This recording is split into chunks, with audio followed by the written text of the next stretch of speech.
Hello friends welcome to our channel. आपण मान तो प्रत्येक दिन आमर जो लाइव क्लास चलुची से सब पार्टिसिपेट करूचंती बहुत भल रेस्पॉन्स भी दौरान। आज मु नहीं आसी आपण मैंने काली कहूले कि जे मैथ रो आमर पेडागोजी क्वेश्चन डिस्कशन होनी बोली आज मु मैथ आउ साइंस रो उभय मैथ रो पेडागोजी आउ साइंस रो कंटेंट आउ किछि पेडागोजी नहीं आसी। तो देखो मैथ रो जो पेडागोजी प्रीवियस ईयर रु आपण माने भल भाव प्रैक्टिस कले भल स्कोर करें आपणकर जो ओटीएटी एग्जाम रो।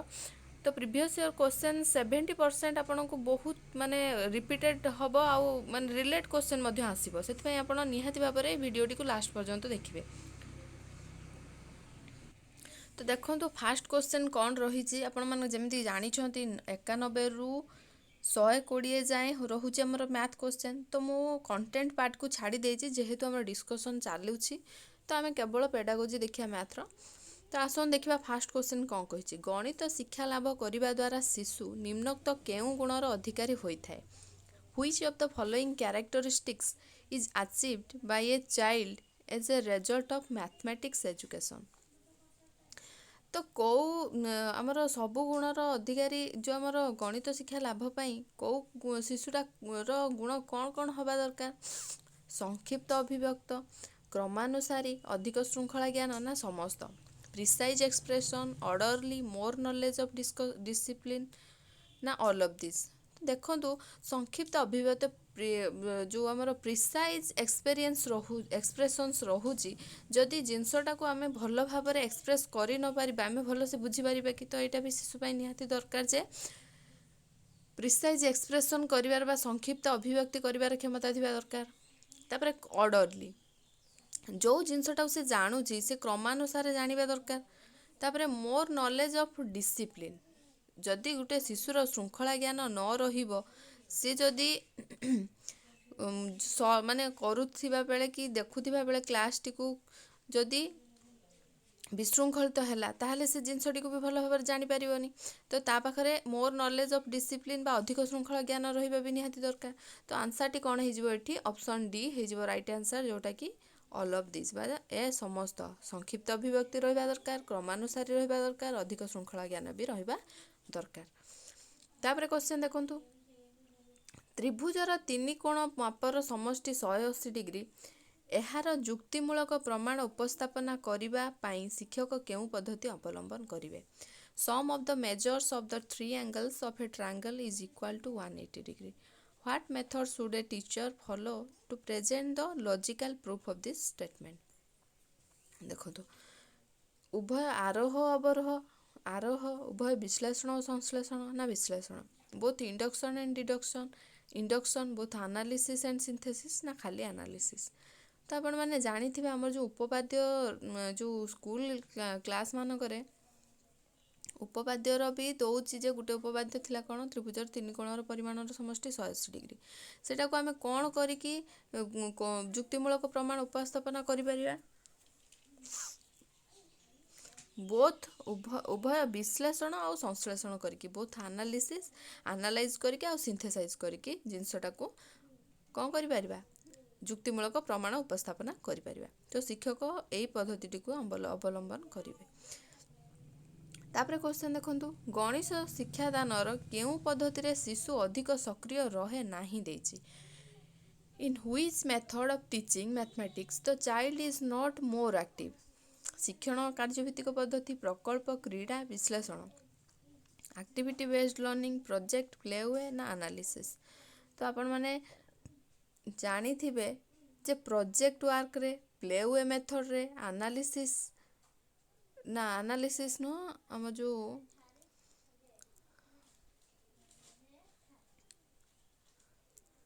एक्टिविटी बेस्ड लर्निंग रे एई तीनटा रे पिला कोन करथुबो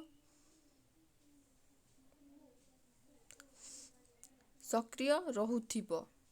किंतु एनालिसिस करिबारे विश्लेषण किए करूथुबो पिला करिकी जो एक्टिव पार्टिसिपेशन रखु नथिबो जो हमर विश्लेषण पद्धति रे टीचर करथुबो ताको पिला माने कोन माने बुझुथुबे तांकोठु देखिकी फास्ट। तो आंसर टी कोन हे जो पिला ए एनालिसिस रे ଅଧିକ ସକ୍ରିୟ ରହେ ନାହିଁ। ତାପରେ ଦେଖନ୍ତୁ କ୍ୱେଶ୍ଚନ୍, ଶିକ୍ଷକ ସହାୟକ ପୁସ୍ତିକାରେ କ'ଣ ନଥାଏ? What is not there in teachers handbook? ଶିକ୍ଷକଙ୍କର ଅଭିଜ୍ଞତା, ମୂଲ୍ୟାୟନ, ଶିକ୍ଷାଦାନ ଉପକରଣର ଯଥାଯଥ ବ୍ୟବହାର ନା ଶିକ୍ଷାଦାନ ପଦ୍ଧତି? Teachers experience, evaluation, proper use of teaching aids, teaching method. ଆପଣମାନେ ଏଇ ଯେଉଁ ଅପସନ୍ ଗୁଡ଼ାକରୁ ଓମିଟ୍ ବି କରିପାରିବେ, ଅପସନ୍ ରିଡକ୍ସନ୍ କରିକି ଆପଣ ଆନ୍ସର୍ ମଧ୍ୟ ପାଇପାରିବେ। ଦେଖନ୍ତୁ, ଶିକ୍ଷକ ସହାୟକ ପୁସ୍ତିକାରେ ଆମର ଯେଉଁ ଟିଚର୍ସ ହ୍ୟାଣ୍ଡବୁକ୍ ଯେଉଁ ଅଛି ସେଥିରେ ମୂଲ୍ୟାୟନ, ଇଭାଲୁଏସନ୍ ଆମର ସବୁଆଡ଼େ ଥାଏ। ତାପରେ ଶିକ୍ଷାଦାନ ଉପକରଣ ଯଥାଯଥ ବ୍ୟବହାର, ସବୁଆଡ଼େ କ'ଣ ଆମର ଟିଚିଂ ଏଡ୍ସର ପ୍ରପର୍ ୟୁଜ୍ ବି ଅଛି। ଆଉ ଶିକ୍ଷାଦାନ ପଦ୍ଧତି, ଟିଚିଂ ମେଥଡ଼ ବି କୁହାଯାଇଥାଏ। ସେଥିରେ କେତେଟା ମେଥଡ଼, କେଉଁ ମେଥଡ଼ର ୟୁଜ୍ କରିକି ତୁମେ ପଢ଼ାଇ ପାରିବ। କିନ୍ତୁ ଶିକ୍ଷକଙ୍କ ଅଭିଜ୍ଞତା ସେଥିରେ ନଥାଏ। ଟିଚର୍ସ ହ୍ୟାଣ୍ଡବୁକ୍ରେ ଶିକ୍ଷକଙ୍କ ଅଭିଜ୍ଞତା ନଥାଏ। ତ ଆନ୍ସର୍ଟି କ'ଣ ହେଇଯିବ? ଅପସନ୍ ଏ ହେଇଯିବ ଏଠି ରାଇଟ୍ ଆନ୍ସର୍। ତାପରେ କ୍ୱେଶ୍ଚନ୍ ଦେଖନ୍ତୁ, 2/5, 6/5, 3/2, 2/3, 4/7, 8/5 ଓ 5/7 ଏହି ଭଗ୍ନାଂଶ ମାନଙ୍କ ମଧ୍ୟରୁ ପ୍ରକୃତ ଭଗ୍ନାଂଶ ଗୁଡ଼ିକ କ ଧାଡ଼ିରେ ଓ ଅପକୃତ ଭଗ୍ନାଂଶ ଗୁଡ଼ିକ ଖ ଧାଡ଼ିରେ ଊର୍ଦ୍ଧ୍ୱକ୍ରମରେ ସଜାଇ ଲେଖ। ଏହି ପ୍ରଶ୍ନଟିକୁ ଜଣେ ବିଦ୍ୟାର୍ଥୀ ଠିକ୍ ଭାବରେ ସମାଧାନ କରିପାରିଲେ ଏଥିରୁ ସେ ଗଣିତ ଶିକ୍ଷାଦାନର କେଉଁ ଲକ୍ଷ୍ୟ ହାସଲ କରିଛନ୍ତି? 2/5, 6/5, 3/2, 2/3, 4/7, 8/5 and 5/7. From among these fractions, write the proper fractions in line A and improper fractions in line B in ascending order. A learner could solve this problem correctly. What objective of learning mathematics has he or she achieved? तो ଏଇ ଯେଉଁ ବାଛିକି ଲେଖିବାଟା କେଉଁ ମାନେ ପିଲାଟା କ'ଣ ହାସଲ କରିଛି ବୋଲି ଜାଣିହେବ। କ୍ରିୟାତ୍ମକ, ସାଇକୋମୋଟର। ସାଇକୋମୋଟରରେ କ'ଣ ହୁଏ ଆପଣମାନେ ଜାଣିଥିବେ? କ୍ରିୟାତ୍ମକ କାର୍ଯ୍ୟରେ କ'ଣ ହୁଏ ନା ଆମର ମୋଟର ସ୍କିଲ୍ସ ଡେଭଲପମେଣ୍ଟ ହୁଏ। ଯେମିତିକି ଆମର ଲେଖାର କୌଶଳ, ବୁଝିଗଲା, ଦୌଡ଼ିବାର କୌଶଳ। ଯେଉଁ ସାଇକୋମୋଟର ମାନେ ଯେଉଁ ଆମର ମୋଟର ସ୍କିଲ୍ ସବୁ ଡେଭଲପମେଣ୍ଟ ହୁଏ। ତାପରେ କୋଗ୍ନିଟିଭ୍ ଆପ୍ଲିକେସନ୍, ଜ୍ଞାନାତ୍ମକ, ଜ୍ଞାନ ପ୍ରୟୋଗାତ୍ମକ। କୋଗ୍ନିଟିଭ୍ ଆପ୍ଲିକେସନରେ କ'ଣ କରନ୍ତି? ଯେଉଁଟା ଆପଣମାନେ ବୁଝିଥାନ୍ତି ସେଟା ଆପ୍ଲାଏ କରିଥାନ୍ତି, ହେଲା, ଆପ୍ଲାଏ କରିଥାନ୍ତି। କିନ୍ତୁ ତାପରେ ଜ୍ଞାନାତ୍ମକ ବୋଧ, ଆଉ ଗୋଟେ କ'ଣ ଦେଇଛି? ଜ୍ଞାନାତ୍ମକ, ଜ୍ଞାନ ଆହରଣ ମୂଳକ, କୋଗ୍ନିଟିଭ୍ ଆକ୍ୱିଜିସନ୍ ଅଫ୍ ନଲେଜ୍। ଜ୍ଞାନାତ୍ମକ ବୋଧରେ କ'ଣ କରିଥାନ୍ତି? ମାନେ ଜ୍ଞାନ ପାଇକି ତାକୁ ବୁଝି ପାରିଲେ ବୋଲି ସିନା ଆପଣମାନେ ଯେଉଁ ଅଲଗା କରିପାରିଲେ। ତ ଅପସନ୍ ସି ହେଇଯିବ ଏଠି ରାଇଟ୍ ଆନ୍ସର୍।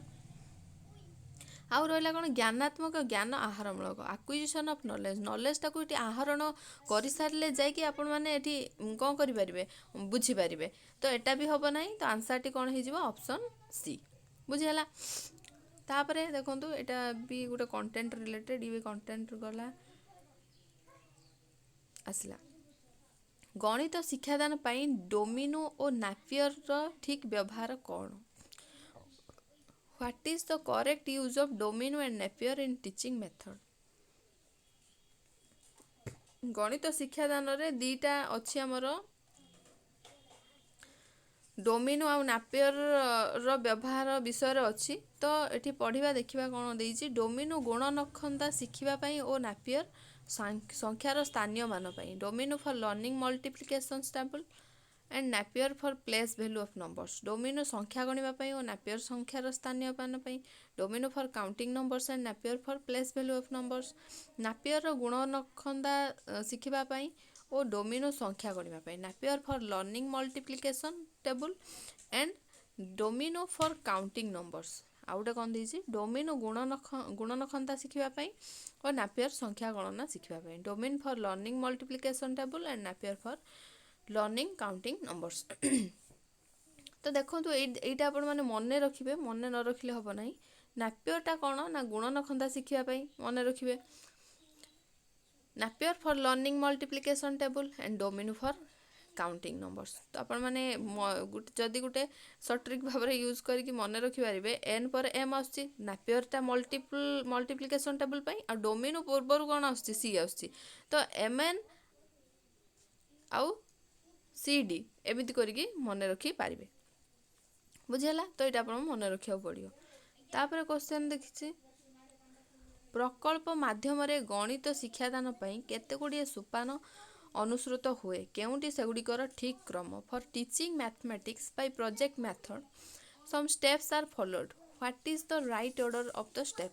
जो आमर पचारि प्रोजेक्ट मेथड रो कौन राइट ऑर्डरटा मैथमेटिक्स टीचिंग बेले योजना प्रस्तुति प्रकल्प चिन्हट परिवेश सृष्टि कार्य संपादन और मूल्यांकन मूल्यांकन आपंकर सबु बेले लास्ट रहिबो एटा को आपण किछि माने एपट सेपट किछि करिवार नै।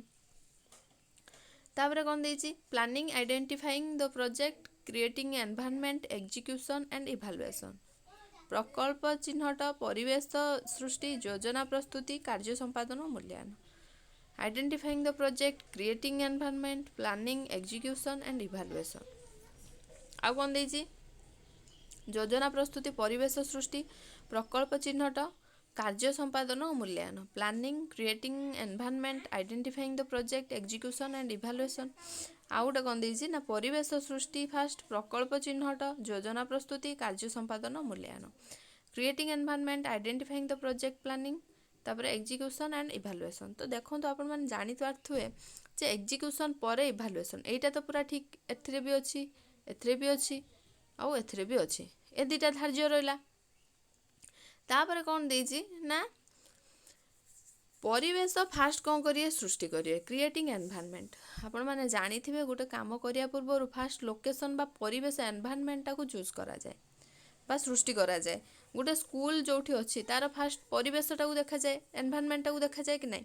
तो फास्ट परिवेश सृष्टि है तापर प्रकल्प चिन्हट कौ ऊपर आपण माने प्रोजेक्ट बनइबे ताकू चिन्हट करिवे तापर योजना प्लानिंग माने कौन करिवे प्लानिंग करिवे योजना प्रस्तुति करिवे योजना प्रस्तुति कर सारा पर एमती करिवे कि सेमिति करिबा तापर आपण माने कौन करिवे एग्जीक्यूशन सेही योजनाटा कौन करिवे एग्जीक्यूशन करिवे कार्य संपादन करिवे तापर जाइकी मूल्यांकन करिवे बा इवैल्यूएशन करिवे बुझिला। तो ऑप्शन डी हिजबो एठी राइट आंसर। तापर क्वेश्चन देखंतु गणित शिक्षक पाई पाठ्यपुस्तक और अभ्यास पुस्तिका संपर्कित निम्नलिखित उक्ति मानक मध्यरु केउंटी ठीक Which of the following statements relating to textbook and workbook in learning mathematics is correct? Fast कौन देछि पाठ्यपुस्तक रे केतेक समाहित उदाहरण थाए मात्र अभ्यास पुस्तिका रे न थाए टेक्स्ट बुक आ वर्कबुक भितर डिफरेंस माने पचारिछि बुझिपाइल। Some worked hour examples are given in the textbook but not in the workbook। तापर देछि अभ्यास पुस्तिका रे प्रश्न गुड़िक सहजरु जटिल क्रम रे सजाई थाए मात्र पाठ्य पुस्तक रे एपरि सजा जाई न थाए सेमिति किछि कांसेप्ट नै जे अभ्यास पुस्तिका रे सजा जाई थाए पाठ्य पुस्तक न थाए बोली। तापर कोन ना अभ्यास पुस्तिका रे केतेक समाहित उदाहरण थाए मात्र पाठ्य पुस्तक रे एहा न थाए। Some worked out examples are there in the workbook but not in the textbook। तापर लास्ट रे कौन देछि ना पाठ्य पुस्तक दिया जाइथिबा प्रश्न गुड़िक अभ्यास पुस्तिकार समाधान करा जाई थाए problems given in the textbook are worked out in the workbook सेमिति किछि भी न थाए। तो ऑप्शन ए हिजबो एठी राइट आंसर जोटा कि some worked out examples are given in the textbook but not in the workbook। पाठ्य पुस्तक रे कौन थाए उदाहरण दे थाए किंतु अभ्यास पुस्तिका रे कौन करिया थाए खाली प्रॉब्लम दे थाए आपण माने सॉल्व करिवे। तो एटा ऑप्शन ए हिजबो एठी राइट आंसर। तापर क्वेश्चन देखंतु प्रथम श्रेणी रे 2 अंक विशिष्ट संख्या मानकर निम्नोक्त प्रक्रिया केउ क्रम रे शिक्षा दिया जिबा उचित। प्रथम श्रेणी रे 2 अंक विशिष्ट संख्या मानकर निम्नोक्त प्रक्रिया केउ क्रम रे शिक्षा दिया जिबा उचित। In class 1 what is the order in which the following operations in 2 digit numbers should be taught। माने कौन कहिछि 2 अंक विशिष्ट संख्या जो शिक्षा दिया जाए 2 अंक विशिष्ट संख्या मानकर शिक्षा जो दिया जाए केउ क्रम रे दिया जिबा उचित केउ क्रम रे देले पिला माने ठीक बुझी पारिबे। ଫାଷ୍ଟ ଦେଇଛି ମାନେ ସଜେଇକି ଲେଖିବାକୁ କହିଛି କାହା ପରେ କୋଉଟା। ଯୋଗ ଓ ବିୟୋଗ, ଅଙ୍କମାନଙ୍କର ସ୍ଥାନୀୟ ମାନ ନିର୍ଣ୍ଣୟ, 1 ଠାରୁ 99 ପର୍ଯ୍ୟନ୍ତ ସଂଖ୍ୟା ଗଣିବା ଓ ଲେଖିବା, ପୂର୍ବବର୍ତ୍ତୀ ଓ ପରବର୍ତ୍ତୀ ସଂଖ୍ୟା ଲେଖିବା। Addition and subtraction, determination of the place value of digits, ତାପରେ କ'ଣ ନା counting and writing numbers from 1 to 99, writing numbers before and after. ତ ଫାଷ୍ଟ ଦେଖନ୍ତୁ ଆମେ ମାନେ ଯେତେବେଳେ ଗୋଟେ ପିଲାଟେ ପ୍ରାଇମେରୀ ଲେବୁଲରେ ଥାଏ ବା କ୍ଲାସ୍ 1 କି 2ରେ ଥାଏ ଆମେ ଫାଷ୍ଟ ତାକୁ କ'ଣ ଶିଖାନ୍ତି, କାଉଣ୍ଟିଂ ଆଣ୍ଡ ରାଇଟିଂ ନମ୍ବର୍ସ ଶିଖାନ୍ତି ହେଲା। ଫାଷ୍ଟ ପିଲାଟା ନର୍ମାଲି 1ରୁ 100 ଯାଏଁ ଶିଖିଥାଏ। 1ରୁ 100 ଯାଏଁ ଶିଖିବା ଭିତରେ 99 ଯାଏଁ କ'ଣ ରହିଯାଉଛି, 10ରୁ 99 ଯାଏଁ କ'ଣ 2 ଅଙ୍କ ବିଶିଷ୍ଟ ସଂଖ୍ୟା ଆସୁଛି। ତ ଫାଷ୍ଟ ତାକୁ କ'ଣ କରିବା ନା କାଉଣ୍ଟିଂ ଶିଖେଇବା। ତାପରେ କ'ଣ ଶିଖେଇବା, ତାପରେ ଆମେ କ'ଣ ଶିଖାନ୍ତି, ଯୋଗ ଓ ବିୟୋଗ, ପ୍ଲେସ୍ ଭ୍ୟାଲୁ ଅଫ୍ ଡିଜିଟ୍ସ ପରେ ଫାଷ୍ଟ ଆମେ କ'ଣ କରନ୍ତି 2 ଅଙ୍କ ବିଶିଷ୍ଟ ସଂଖ୍ୟାର ମିଶାଣ ଫେଡ଼ାଣ ମଧ୍ୟ ଶିଖାନ୍ତି। ତାପରେ କ'ଣ ଶିଖାନ୍ତି, ମିଶାଣ ଫେଡ଼ାଣ 1 2, ତାପରେ କ'ଣ ଜାଣିବାକୁ ଚେଷ୍ଟା କରନ୍ତି, determination of the place value of digits, ମାନେ 1 10 ସହ କରିକି ଯେଉଁ ଆମେ ଶିଖାନ୍ତି ପିଲାଟିକୁ ତାପରେ ସେଇଟା କରନ୍ତି। ତାପରେ writing numbers before and after, ତାପରେ ଆମେ ପୂର୍ବବର୍ତ୍ତୀ ବା ପରବର୍ତ୍ତୀ ସଂଖ୍ୟା ବିଷୟରେ ଲେଖିବାକୁ କୁହନ୍ତି। ତ ଏଇ ଅର୍ଡ଼ରରେ ଆମେ କେଉଁଟାକୁ ଦେଖୁଛନ୍ତି, ଅପସନ୍ ବି ହେଇଯିବ ଏଠି ରାଇଟ୍ ଆନ୍ସର୍।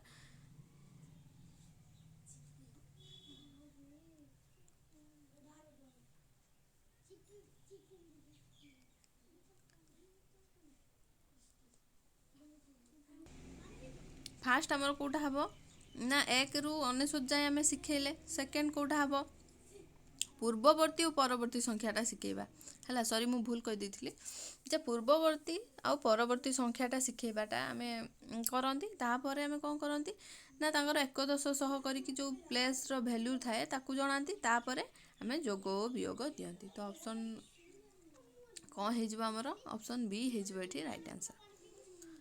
ତାପରେ କ୍ୱେଶ୍ଚନ୍ ଦେଖନ୍ତୁ, ନିମ୍ନୋକ୍ତ କେଉଁ ଉକ୍ତିଟି ମେଳକ ପ୍ରଶ୍ନ ପାଇଁ ପ୍ରଯୁଜ୍ୟ, which of the following statements is applicable for matching questions. Matching କ୍ୱେଶ୍ଚନରେ କ'ଣ ହୁଏ, 2ଟି ସ୍ତମ୍ଭ ଥାଏ, କେତେଗୁଡ଼ିଏ ବସ୍ତୁନିଷ୍ଠ ପ୍ରଶ୍ନର ସମାହାର ଥାଏ, ନା ଉଭୟ ସ୍ତମ୍ଭରେ ଥିବା ଉପାଦାନ ମଧ୍ୟରେ ଏକ ନିର୍ଦ୍ଦିଷ୍ଟ ସମ୍ପର୍କ ଥାଏ, ନା ସମସ୍ତ।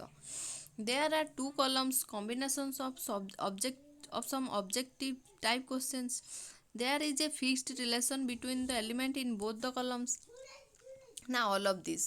ତ ମ୍ୟାଚିଂ କ୍ୱେଶ୍ଚନରେ ଆମର କ'ଣ ଥାଏ, ଫାଷ୍ଟ ଅପସନ୍ ଦେଲା 2ଟି ସ୍ତମ୍ଭ ଥାଏ, କ ସ୍ତମ୍ଭ ଖ ସ୍ତମ୍ଭ ଜାଣିଛନ୍ତି। କେତେ ଗୁଡ଼ିଏ ବସ୍ତୁନିଷ୍ଠ ପ୍ରଶ୍ନର ସମାହାର ଥାଏ, ଅବଜେକ୍ଟିଭ୍ ଟାଇପ୍ କ୍ୱେଶ୍ଚନ୍ସ, ମାନେ ଏଟାକୁ ଏଟା ଯୋଡ଼ିବା ମାନେ କ'ଣ ଯେ ଗୋଟିକିଆ କ୍ୱେଶ୍ଚନ୍ ଦେଇଥିବ ଯେ ଅବଜେକ୍ଟିଭ୍ ହେଲା। ତାପରେ ଉଭୟ ସ୍ତମ୍ଭରେ ଥିବା ଉପାଦାନ ମଧ୍ୟରେ ଏକ ନିର୍ଦ୍ଦିଷ୍ଟ ସମ୍ପର୍କ ଥାଏ। ଫିକ୍ସଡ ରିଲେସନ୍ ନଥିଲେ ଆମେ ଯୋଡ଼ିବା କେମିତି, ଅପସନ୍ ଡି ହେଇଯିବ ରାଇଟ୍ ଆନ୍ସର୍, ଯେଉଁଟାକରେ ଏଇ ସମସ୍ତ ଥାଏ। ବୁଝିହେଲା। ତାପରେ ସବୁ ରହିଯାଉଛି କଣ୍ଟେଣ୍ଟ ରିଲେଟ୍ କ୍ୱେଶ୍ଚନ୍। ତ ଏଇଠୁ ଆମର ସରିଯାଇଛି ଯେଉଁ ଆମର ପେଡାଗୋଜି, ମ୍ୟାଥର ପେଡାଗୋଜି ଯେତକ ଥିଲା 10ଟି ବୋଧେ ପଡ଼ୁଛି ସେଟା ସରିଯାଇଛି। ଆସନ୍ତୁ ସାଇନ୍ସର କିଛି କ୍ୱେଶ୍ଚନ୍ ଆଉ ପେଡାଗୋଜି ଡିସ୍କସନ୍ କରିବା। ଫାଷ୍ଟ କ୍ୱେଶ୍ଚନ୍ କ'ଣ ରହିଛି, କେଉଁଟିରେ ପୁଷ୍ଟିସାର ସଂଶ୍ଳେଷଣର ଉପାଦାନ ନାହିଁ, which has no component to synthesize proteins, ନ୍ୟଷ୍ଟି, ହରିତ ଲବକ, ମାଇଟୋକଣ୍ଡ୍ରିଆ, ନା ରସଧାନୀ। ଦେଖନ୍ତୁ ନ୍ୟୁକ୍ଲିୟସ୍ ନା କ୍ଲୋରୋପ୍ଲାଷ୍ଟ ନା ମାଇଟୋକଣ୍ଡ୍ରିଆ ନା ଭେକ୍ୟୁଲ୍ସ, କେଉଁଥିରେ ଆମର ପ୍ରୋଟିନ୍ ସିନ୍ଥେସାଇଜ୍ ହୁଏ ନାହିଁ, ଭେକ୍ୟୁଲ୍ସରେ ହୁଏ ନାହିଁ। ଅପସନ୍ ଡି ହେଇଯିବ ଏଠି ରାଇଟ୍ ଆନ୍ସର୍। ଭେକ୍ୟୁଲ୍ସରେ କ'ଣ ହୁଏ ନାହିଁ, ପ୍ରୋଟିନ୍ ସିନ୍ଥେସିସ୍ ହୁଏ ନାହିଁ। ମାଇଟୋକଣ୍ଡ୍ରିଆରେ ହୁଏ, କ୍ଲୋରୋପ୍ଲାଷ୍ଟରେ ହୁଏ, ନ୍ୟୁକ୍ଲିୟସ୍ରେ ହୁଏ, ଏଇଟାରେ ହୁଏ ନାହିଁ। ତାପରେ କ୍ୱେଶ୍ଚନ୍ ଦେଖନ୍ତୁ, 70 ସେଣ୍ଟିଗ୍ରେଡ୍ ତାପମାତ୍ରାରେ କ୍ଷୀରକୁ ଅଳ୍ପ ସମୟ ଗରମ କରି ସଙ୍ଗେ ସଙ୍ଗେ ଥଣ୍ଡା କରିବା ପ୍ରକ୍ରିୟାକୁ କ'ଣ କୁହାଯାଏ, which is the process of heating milk at 70 degree centigrade for a short time and then cooling it immediately called। ତ ସାଙ୍ଗେ ସାଙ୍ଗେ ଗରମ କରିକି ଥଣ୍ଡା କରିବା ପ୍ରୋସେସଟାକୁ ପାଶ୍ଚୁରାଇଜେସନ୍ କୁହାଯାଏ, ପାଶ୍ଚରୀକରଣ। ଏଇଟା ଆପଣ ଡାଇରେକ୍ଟ ମନେ ରଖିବେ, ସାଙ୍ଗେ ସାଙ୍ଗେ ଗରମ କରିକି ଥଣ୍ଡା କରିବା ପ୍ରୋସେସଟାକୁ ଏଇଟା ବୋଲି କୁହାଯାଏ। ତାପରେ କ୍ୱେଶ୍ଚନ୍ ଦେଖନ୍ତୁ, କିଶୋର କିଶୋରୀମାନଙ୍କ ପାଇଁ କ୍ୟାଲସିୟମ୍ କାହିଁକି ଦରକାର, why is calcium necessary for the adolescents. ମେଦବହୁଳତା ହ୍ରାସ, ରକ୍ତହୀନତା ଦୂର, ଶକ୍ତ ଦାନ୍ତ ହାଡ଼ ଗଠନ ନା ଥାଇରକ୍ସିନ୍ ସଂଶ୍ଳେଷଣ। ତ ଆପଣମାନେ ଜାଣିଛନ୍ତି କ୍ୟାଲସିୟମଟା ଆମର କ'ଣ ପାଇଁ ଦରକାର ହୁଏ? କ୍ୟାଲସିୟମ ସର୍ଟ ହେଲେ ଯେଉଁ ବୋନ୍ ସବୁ ୱିକ୍ ହେଇଯାଏ କ୍ୟାଲସିୟମ ସର୍ଟ ହେଲେ ବୋଲି କୁହନ୍ତି। ତ ଆପଣମାନେ ଡାଇରେକ୍ଟ ଏଠି ମାରିପାରିବେ ଦାନ୍ତ ହାଡ଼ ଗଠନ ପାଇଁ କ୍ୟାଲସିୟମ ଦରକାର ହୁଏ ବୋଲି। ତାପରେ କ୍ୱେଶ୍ଚନ ଦେଖନ୍ତୁ, ଯୁବକ୍ରାନ୍ତି ସହିତ କେଉଁ ପରିବର୍ତ୍ତନଟି ସମ୍ପୃକ୍ତ ନୁହେଁ? Which is the change not related to pubescence? ଜନନାଙ୍ଗ ବୃଦ୍ଧି, ସ୍ୱେଦଗ୍ରନ୍ଥିରୁ କ୍ଷରଣ ହ୍ରାସ, ସ୍ୱର ପରିବର୍ତ୍ତନ, ହଠାତ୍ ଉଚ୍ଚତା ବଢ଼ିବା।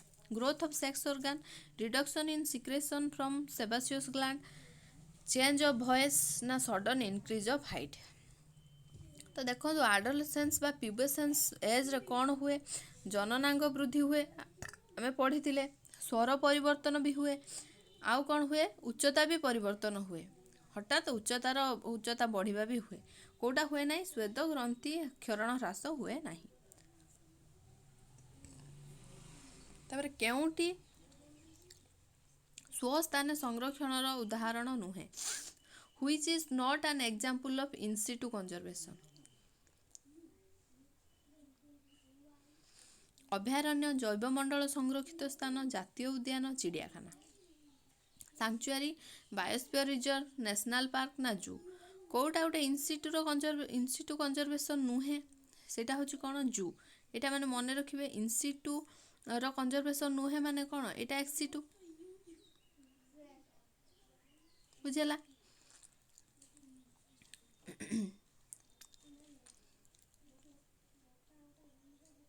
ବାକି ସବୁ କ'ଣ? ସାଙ୍ଚୁଆରୀ, ବାୟୋସ୍ଫିୟର ରିଜର୍ଭ, ନ୍ୟାସନାଲ ପାର୍କ ଗୁଡ଼ା କ'ଣ? ସବୁ ଇନସିଟୁ। ତାପରେ କ୍ୱେଶ୍ଚନ ଦେଖନ୍ତୁ, ଆସିଲା ଆମର ପେଡାଗୋଜି କ୍ୱେଶ୍ଚନ ସାଇନ୍ସର। ଜାତୀୟ ପାଠ୍ୟକ୍ରମ ଆଧାର 2005 ଅନୁସାରେ କେଉଁଠି ଷଷ୍ଠ ଶ୍ରେଣୀର ବିଜ୍ଞାନ ଶିକ୍ଷାଦାନର ଲକ୍ଷ୍ୟ ସମ୍ପର୍କିତ ନୁହେଁ? Which one is not associated with the aims of teaching science in class BI according to the National Curriculum Framework 2005? 2005 ଅନୁସାରେ କେଉଁଠି ଷଷ୍ଠ ଶ୍ରେଣୀର ବିଜ୍ଞାନ ଶିକ୍ଷାର ଲକ୍ଷ୍ୟ ସମ୍ପର୍କିତ ନୁହେଁ ବୋଲି ପଚାରିଛି।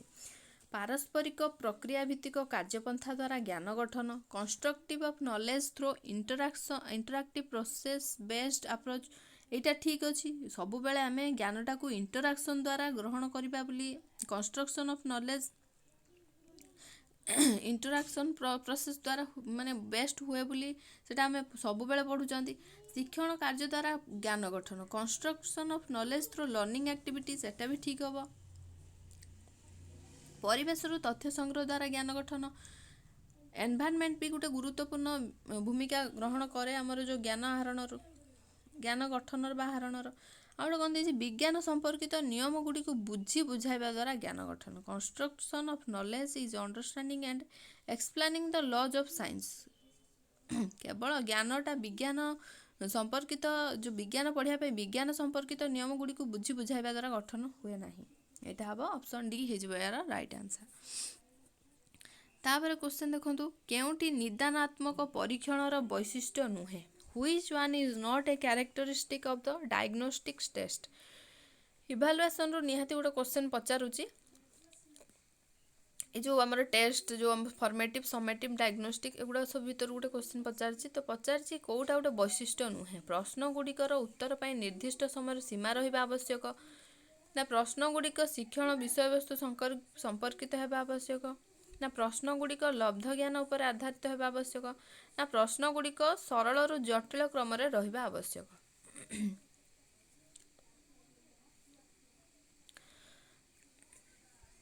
ପ୍ରଶ୍ନ ଗୁଡ଼ିକର ଉତ୍ତର ପାଇଁ ନିର୍ଦ୍ଦିଷ୍ଟ ସମୟ ସୀମା ରହିବା ଆବଶ୍ୟକ। ଏଇଟା ହେଉଛି କ'ଣ? There should be fixed time limit to answer the questions. এই ଡାଇଗ୍ନୋଷ୍ଟିକ୍ସ ଟେଷ୍ଟରେ କିଛି ଫିକ୍ସଡ ଟାଇମ୍ ବୋଲି ନଥାଏ, ତ ଆନ୍ସରଟି ହେଇଯିବ କ'ଣ? ନା ଅପସନ୍ ଏ। ତାପରେ କ୍ୱେଶ୍ଚନ ଦେଖନ୍ତୁ, ବିଜ୍ଞାନ ସମ୍ପର୍କିତ କୌଣସି ପରୀକ୍ଷଣ ଲବ୍ଧ ତଥ୍ୟର ସିଦ୍ଧାନ୍ତୀକରଣ ମୁଖ୍ୟତଃ ନିମ୍ନୋକ୍ତ କେଉଁଟାର ସଫଳତାର ମାତ୍ରା ଉପରେ ନିର୍ଭରଶୀଳ? Drawing inference from the observed data of any science experiment mainly depends upon the degree of success of which one of the following? ଲବ୍ଧ ତଥ୍ୟର ସଂଶ୍ଳେଷଣ, ଲବ୍ଧ ତଥ୍ୟର ବିଶ୍ଳେଷଣ, ଲବ୍ଧ ତଥ୍ୟର ଲିପିବଦ୍ଧକରଣ ନା ପର୍ଯ୍ୟବେକ୍ଷଣ, synthesis of the observe data, analysis of the observe data ନା ରେକର୍ଡିଂ ଦ ଅବଜର୍ଭ ଡାଟା ନା ଅବଜର୍ଭେସନ୍। କେଉଁଟା ହେବ ଏଠି ରାଇଟ୍ ଆନ୍ସର୍? ପରୀକ୍ଷା ଲବ୍ଧ ତଥ୍ୟର ସିଦ୍ଧାନ୍ତୀକରଣ ପାଇଁ ଅବଜର୍ଭେସନ୍ଟା ନିହାତି ଆବଶ୍ୟକ। ଯଦି ଆପଣମାନେ ଜିନିଷଟାକୁ ଦେଖିକି ପର୍ଯ୍ୟବେକ୍ଷଣ ନ କରିବେ ତାହେଲେ କେମିତି ସିଦ୍ଧାନ୍ତ ମିଳିବ? ତ ଅପସନ୍ ଡି ହେଇଯିବ ଏଠି ରାଇଟ୍ ଆନ୍ସର୍। ତାପରେ କ୍ୱେଶ୍ଚନ୍ ଦେଖନ୍ତୁ, ମିଲିଲିଟର ଓ ଘନ ସେଣ୍ଟିମିଟର ମଧ୍ୟରେ ପାର୍ଥକ୍ୟ କ'ଣ? ଏହି ପ୍ରଶ୍ନ କେଉଁ ଶୈକ୍ଷିକ ଉଦ୍ଦେଶ୍ୟ ଉପରେ ଆଧାରିତ? What is the difference between millilitre and cubic centimetre? This question is based on which instructional objective? କୌଶଳ ଭିତ୍ତିକ, ପ୍ରୟୋଗ ଭିତ୍ତିକ, ବୋଧ ଭିତ୍ତିକ, ଜ୍ଞାନ ଭିତ୍ତିକ, skill based, application based, understanding based ନା ନଲେଜ ବେସ୍ଡ? ପାର୍ଥକ୍ୟ ଆମେ କେଉଁଠି ଆମର ଯେଉଁ ଆପଣ ଲେସନ୍ ପ୍ଲାନ୍ ବନେଇଥିବେ, ପାର୍ଥକ୍ୟ ଯେଉଁ ଲେଖନ୍ତି ଆପଣ ୟା ଭିତରେ ପାର୍ଥକ୍ୟ ବୁଝିବେ ବୋଲି ବା ପାର୍ଥକ୍ୟ ଦେଖାଇ ପାରିବେ ବୋଲି କେଉଁଟାରେ ଥାଏ?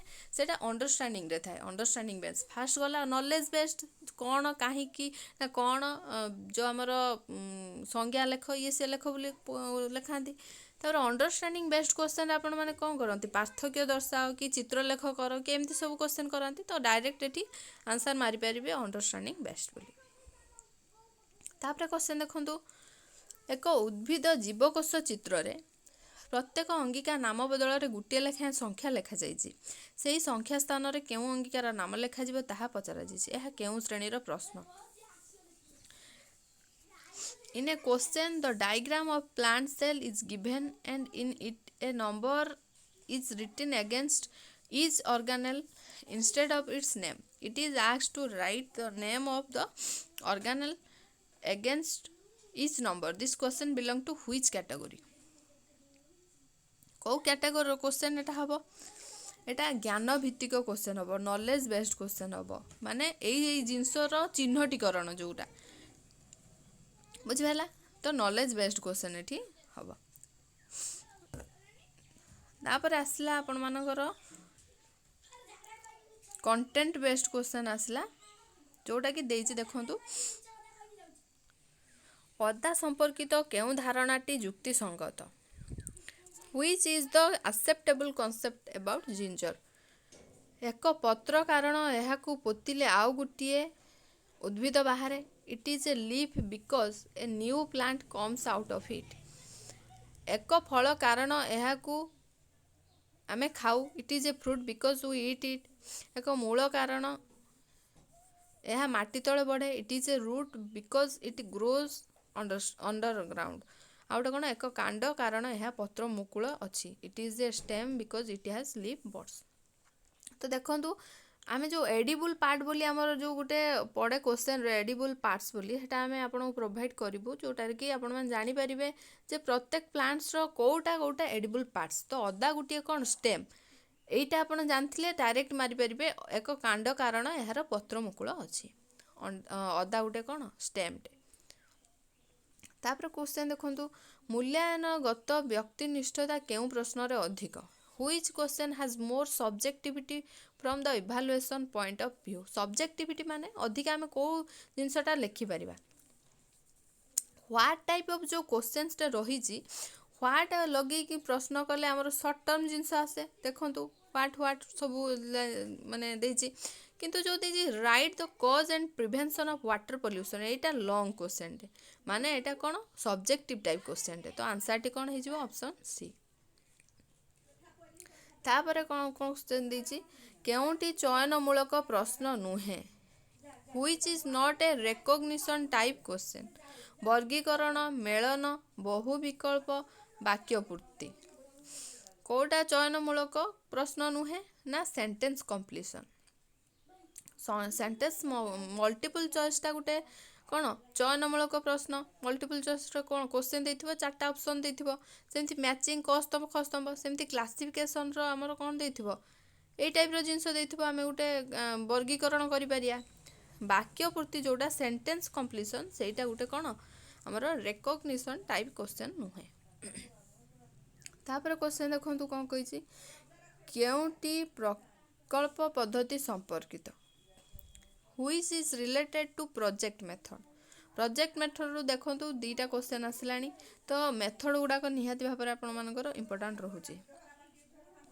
प्रोजेक्ट मेथड यह आनंददायक और समय सापेक्ष, यह आह्वानमूलक और व्यय सापेक्ष, यह आनंददायक शिक्षार्थी केन्द्रिक। प्रोजेक्ट मेथड रे कौन ना आनंददायक समय सापेक्ष टाइम कंज्यूमिंग। देखिकी जो आम प्रोजेक्ट मेथड रे कौन करती पार्टिसिपेशन बहुत रहे पिलार जे सी निजे इनवल्व होगी करे आनंद भी पाए समय सापेक्ष टाइम कंज्यूम भी करें तापर चैलेंजिंग थाए आ व्यय सापेक्ष भी थाए एक्सपेंसिव भी थाए से जिनसटा जोटा से निजे करे आउटा कौन एटा आनंददायक थाए शिक्षार्थी केन्द्रिक भी थाए जेहेतु निजे पिलाटी इनवल्व रहे। तो ऑप्शन ए हो राइट आंसर जोटा कि तीनटा जाक ठीक हम। तापर क्वेश्चन देखंतु प्राथमिक विद्यालय स्तर में सामाजिक पाठ और विज्ञान नाम परिवर्ते परिवेश अध्ययन नामकरण करने को केउं कमिटी सुपारिश करथिले। Which committee recommended the nomenclature of environmental studies instead of social studies and science at the primary level? किए करथिले एटा को आपण मानकु मने रखिया पड़ियो ईश्वर भाई पटेल जोटा कि हमर राइट आंसर हबो ईश्वर भाई पटेल एटा को मन रखिया पड़ियो को कमिटी कौन रेकमेंड करथिले बोली। तापर क्वेश्चन देखंतु विद्युत प्रलेपन पई विशुद्ध धातु को एनोड रूपे निया जाए। अशोधित धातुर विद्युत परिष्करण पई विशुद्ध धातु को कैथोड रूपे निया जाए। The pure metal is taken as the anode for electroplating for electro refining of the crude metal the pure metal is taken as the cathode. तो देखो आमर जो गोटे परीक्षण थाए यपटर आपण जो दीटा तार गोटे जो आमर बिकर रे लगे था गोटे थाए एनोड पाख गोटे थाए कैथोड पाख। तो सही कथा से पचारची जे कौ पाखरे कौन हुए बोली विद्युत प्रलेपन पई विशुद्ध धातु को एनोड रूपे निया जाए एटा ठीक हम। अशोधित धातुर विद्युत परिष्करण ए बाटे कौन करा जाए प्रलेपन दिया जाए एपटरे कौन हुए परिष्करण होके बाहर जिनसटा तो दीटा जाक ठीक हम। तापर क्वेश्चन देखो निम्नोक्त केउ रासायनिक प्रतिक्रिया रे एकाधिक उत्पाद उत्पन्न हुए in which of the following chemical reactions more than one product are formed. देछि कोटार अधिका माने गोटे रु अधिका बाहर कौन हमर प्रोडक्ट बाहर कोटार बाहर देखंतु CaO आउ HCl CaO और HCl मिसिकी कौन हम कहीं है मत कमेंट सेक्शन में जो मैंने जानी थे जनइबे बाकी सारा कहीं है और यहाँ कहीं तापर क्वेश्चन देखो धातु M रो ऑक्साइड संकेत MO2 एवं धातु N रो क्लोराइड रो संकेत NCl4 अटे N और M रो योज्यता यथाक्रमे केते हम। भैलेंसी जो आमर योज्यता विषय आपण मैंने जदि जानी थे तो यहाँ करें ना करें ना यहीटार भी जो मैंने कॉन्सेप्ट जानी थे आम कमेंट सेक्शन में जनइबे। ऑप्शन ए हो राइट आंसर कहीं सेटा को आम जे जानी थे से जनइले आम खुशी हबू ना भी कहीदेवे पछरे। तापर क्वेश्चन देखंतु केमिकल रिएक्शंस देइछि FeSO4 प्लस CuSO4 Fe बाहरला CuSO4 2 Ag2SO4 Cu ZnSO4 MgSO4 Zn या भीतर कोटा ठीक भूल पचार। तो देखो ये जो ZnSO4 टा ही ठीक हम बाकी दीटा भूल हम। ZnSO4 टा क्या सहित आमर SO4 टा Mg सहित कौन है कि बाहर कंबाइन है कि बाहर MgSO4 आउ Zn टा बाहर पड़ो किंतु यही क्षेत्र में यही सब क्षेत्र में एगुड़ा सब किसी हम ना। तो आंसर टी कौन हो ऑप्शन बी हो थर्डटा ठीक आ बाकी दीटा भूल। तापर देइछि गाल्भानाइजेशन एक एलॉय प्रस्तुति प्रक्रिया अटे एनोडाइजिंग एक एलॉय प्रस्तुति प्रक्रिया अटे क्रोम प्लेटिंग एक एलॉय प्रस्तुति प्रक्रिया अटे galvanisation is an alloy making process anodising is an alloy making process chrome plating is an alloy making process कोटा या भीतर ठीक भूल बोली पचारि। तो ये तीनटा जाक आमर ठीक हम यहाँ मन रखिए। ଆଜି ଏଇଠି ରହୁଛି। ଆପଣମାନଙ୍କର ଯଦି ଏମିତି ଭିଡ଼ିଓ ଆହୁରି ଦରକାର ତାହେଲେ ଆମକୁ କମେଣ୍ଟ ସେକ୍ସନରେ ଜଣେଇବେ କ'ଣ ବୁଝି ହେଲା କି ନହେଲା କି କେଉଁ ଚାପ୍ଟର ଆପଣମାନେ କ୍ଲିଅର ହେବାକୁ ଚାହୁଁଛନ୍ତି ସେ ବିଷୟରେ ମଧ୍ୟ ଆପଣମାନେ ଜଣାଇ ପାରିବେ। ଆଉ ଯଦି ଆମ ଭିଡ଼ିଓଟି ଆପଣଙ୍କୁ ଭଲ ଲାଗୁଥାଏ ତାହେଲେ ଅଧିକରୁ ଅଧିକ ମାତ୍ରାରେ ଲାଇକ୍ କରନ୍ତୁ, ଯାହାଫଳରେ କି ଆମେ ମୋଟିଭେଟ୍ ହେଇକି ଆପଣମାନଙ୍କୁ ଏଇଭଳି ରେଗୁଲାର କିଛି ଭିଡ଼ିଓ କଣ୍ଟେଣ୍ଟ ସହିତ ନେଇ ଆସିବୁ। ଯେଉଁମାନେ ଟେଲିଗ୍ରାମ ଚ୍ୟାନେଲରେ ଜଏନ୍ ହେଇନାହାନ୍ତି ସେମାନେ ଆମର ଯେଉଁ ଟେଲିଗ୍ରାମ ଚ୍ୟାନେଲରେ ଜଏନ୍ ହେଇଯାଆନ୍ତୁ, ଯାହାଫଳରେ କି ଆପଣମାନେ PDF ସହିତ